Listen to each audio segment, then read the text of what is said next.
तर मित्रांनो, आपल्या स्वामी सेवा या चॅनलवरती तुमचे मनापासून स्वागत आहे। मित्रांनो, काल जी मी विष्णू याग ही सेवा केली ती मी तुमच्याशी ब्लॉगमध्ये शेअर केलेली आहे। परंतु बऱ्याच वेळा आपल्याला प्रश्न पडतो की जे आपण सेवा करतो त्यानंतर त्या निर्माल्याचं काय करायचं।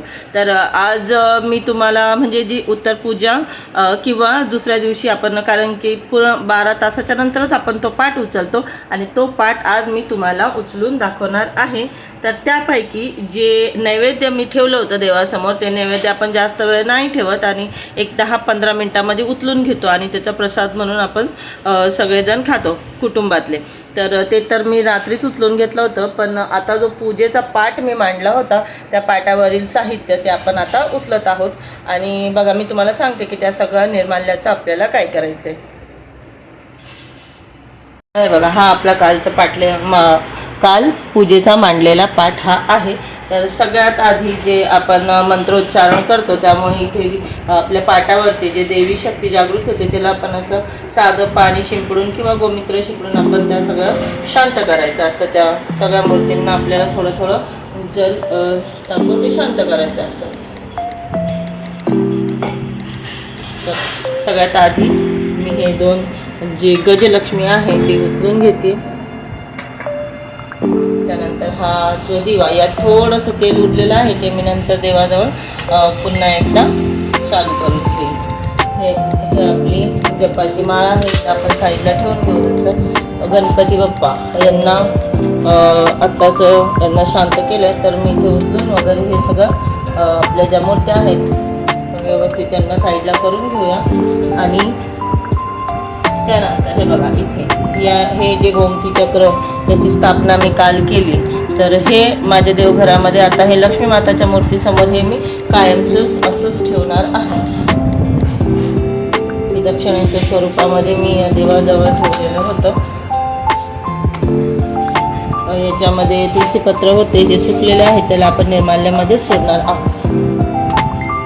इथे आता सगळ्यात महत्त्वाचा आहे हा आपला कलश। तर कलशाचं जे नारळ आहे, जर का आपल्याला या नारळाचं काय करायचं म्हटलं तर जर आपल्याला त्याला विसर्जित करायचं असलं तर आपण विसर्जितसुद्धा करू शकतो, नाहीतर आपण याला फोडून याचा प्रसाद म्हणून आपण कुटुंबाच्या बाहेर कोणालाही द्यायचं नाही। आपण आणि आपले कुटुंबीय मिळून याला प्रसाद म्हणून ग्रहण करू शकतो। तर मी विसर्जित नाही करणार, आम्ही प्रसाद म्हणूनच घरामध्ये याला खाणार आहोत। तर हे आपलं हे जे पानं आहेत ते आता सुकले, याच्यामध्ये एक हे मी फूल वगैरे सोडलेलं होतं ते सुद्धा सुकलं। तर बघा, काल मी तुम्हाला दाखवलं होतं की यात मी तुळशीपत्र, एक सिक्का आणि थोडंसं एक हळकुंड पण टाकलं होतं। तर मित्रांनो, हे जे पाणी आहे ना, हे पाणी आपल्याला होईल तितकं आपल्या घरामध्ये शिंपडायचं आहे, कारण की काल जे काही मंत्रोच्चारण आपण केले, जे मोठ्या मोठ्या सेवा आपण केल्या त्या सगळ्या याच्यामध्ये म्हणजे हा जो कलशच होता ना, तो मेन तर हा कलश त्या सगळ्या सेवांचं मंत्रोच्चारण याच्यावरती झालेलं आहे। तर हे पाणी आपल्याला कोणाच्या पायाखाली नाही येऊ द्यायचे, पण आपण घरामध्ये शिंपडू शकतो, उंबऱ्यावर शिंपडू शकतो। उंबऱ्यातूनच आपली जी पॉझिटिव्ह एनर्जी, निगेटिव्ह एनर्जी येत असते। तर आपल्याला हे आपलं जे पाणी आहे हे पॉझिटिव्ह एनर्जीला आकर्षित करणारं ठरणार आहे। त्यामुळे आपण उंबऱ्यावरती शिंपडू शकतो, दरवाजावर शिंपडू शकतो, घरामध्ये किचनमध्ये, फक्त टॉयलेट बाथरूमच्या एरियामध्ये आपल्याला हे पाणी शिंपडायचं नाही आहे। आणि उरलेलं पाणी आपण तुळशीला टाकून देऊ।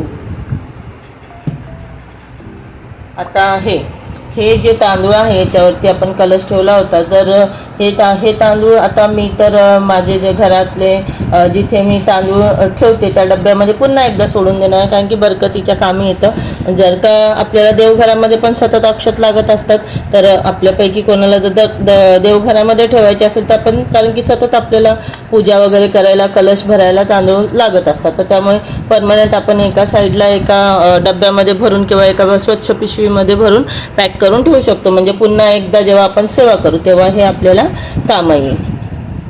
पण मी याला देवाऱ्यातच ठेवणार आहे, म्हणजे मला सतत लागत असतात। माझे जे जुने तांदूळ होते ते माझे संपलेले आहेत, त्यामुळे आता मी काल नव्याने जी सेवा केली हे सगळे तांदूळ यांच्यावरती मंत्रोच्चारण झालेलं आहे, त्यामुळे मी यांना माझ्या देवाच्या सेवेमध्येच वापरणार आहे। आता आपला हा जो विष्णूजींचा फोटो आहे याला आपण मी स्वच्छ करणार आहे. थोडं साईडला ठेवून पुन्हा एकदा याला स्वच्छ करून घेईन आणि पुन्हा एकदा देवाऱ्यामध्ये स्थापित करेन.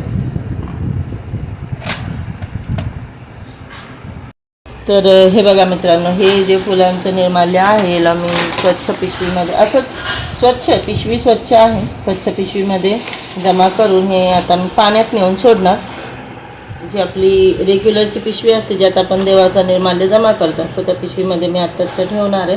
आणि कालची जी आपण हवन केलं होतं ते सगळं एकत्र मिळून हे नदीवरती सोडून येणार. आता प्रश्न उरतो ह्या कपड्याचा. आता बघा हा पिवळा रंग खूप नाजूक आहे. आता याला स्वच्छ कसं करायचं, स्वच्छ करायचं म्हटलं तर जर का मी याला धुतलं ना तर हा पिवळ्याचा पूर्ण भगवा कलर होऊन जाणार, कारण की लाल आणि पिवळा हा कुंकू आहे याच्यामध्ये, हे सगळं मिक्स झालं ना तर मग तो कपडा माझा भगवा होऊन जाईल. म्हणून मी याला वेगळ्या पद्धतीने स्वच्छ करणार आहे. आता याला मी पाण्यामध्ये न धुता त्याला हे थोडंसं इथं वल्ल झालं आहे ना, आता आपण पाणी शिंपडलं देवांसाठी, तर याला पहिले तर मी उन्हामध्ये स्वच्छ ठिकाणी वाळवून मग त्याला झटकून घेईन व्यवस्थित. आणि मग जेव्हा हे कुंकू सुकेल तेव्हा फक्त मी त्याला हाताने झाडून घेणार, कारण की पुढच्या गुरुवारी पुन्हा एकदा पुढचा गुरुवार हा जो आहे अधिक मासमधला शेवटचा गुरुवार आहे, त्यामुळे पुढच्या गुरुवारी पण विशेष सेवा होणार आहे. ती सेवा मी तुम्हाला लवकरच सांगेल व्हिडिओमध्ये. त्यामुळे मला पुढच्या गुरुवारी पण हा कपडा लागणार आहे. मग माझ्या सेवा पूर्ण झाल्यानंतर मी त्यांना पाण्यामध्ये सोडू शकते किंवा मी माझ्या देवघरामध्ये सुद्धा याला वापरू शकते. तर अशा प्रकारे बघा आपण ही जे आता सध्या तरी मी याला उन्हामध्ये सुकवून घेणार आहे. याला थोडं साईडला ठेवते. आणि आता हा जो पाट आहे हा पाट याच्यावरती सुद्धा हा सुद्धा काल पूजेमध्ये होता, त्यामुळे याच्यावरती सुद्धा आपल्याला पाणी टाकून याला शांत करायचं असतं. याच्यावरती सुद्धा जी ऊर्जा आपण जागृत केलेली होती त्याचा प्रभाव याच्यावरती सुद्धा असतो. म्हणून दरवेळी जेव्हा आपण पूजेचा पाठ उचलतो त्यानंतर पाटाला सुद्धा असंच पाणी टाकून आपल्याला शांत करायचं असतं. आणि हे मी पाटाच्या खाली आधार म्हणून ठेवलेला होता, तर हे आपण साईडला उचलून घेऊया.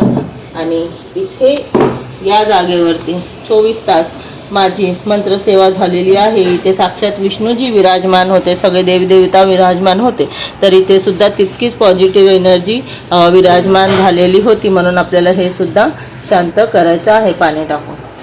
अशा प्रकारे आपला कालचा जो पूजेचा पाठ आहे तो मी उचलून घेतला आहे. आणि इथून पुढे कोणतीही पूजेचा पाठ जेव्हा आपण दुसऱ्या दिवशी उचलतो तर आपल्याला या प्रकारे पूजेचं सगळं साहित्य उचलायचं आहे आणि व्यवस्थित पुन्हा एकदा आपल्या होतं त्या जागेवरती आपण ठेवणार आहोत. पूजेचा कालचा जो पाठ आहे तो आपला उचलून झाला आहे. आणि तुम्हाला जर आपला आजचा व्हिडिओ आणि कालचा व्हिडिओ जर आवडला असेल, कालची जी आपण सेवा केली विष्णूजींची ती अतिउच्च कोटीची सेवा होती, जर तुम्हाला ती आवडली असेल आणि त्याबद्दल जर आणखी काही तुम्हाला माहिती हवी असेल तर प्लीज तुम्ही मला DM करू शकता, व्हिडिओमध्ये खाली कॉमेंट करून सांगू शकता. आणि जर माझ्याकडनं जर सेवेमध्ये काही चूक झाली असेल तर तीसुद्धा तुम्ही मला सांगू शकता, जेणेकरून मी पुढच्या वेळी सेवा करताना चुकणार नाही. तर चला भेटूया आपल्या पुढच्या व्हिडिओत. व्हिडिओ आवडला असेल तर लाईक करा, कमेंट करा, शेअर करा आणि फॉलो करा. श्री स्वामी समर्थ मित्रांनो.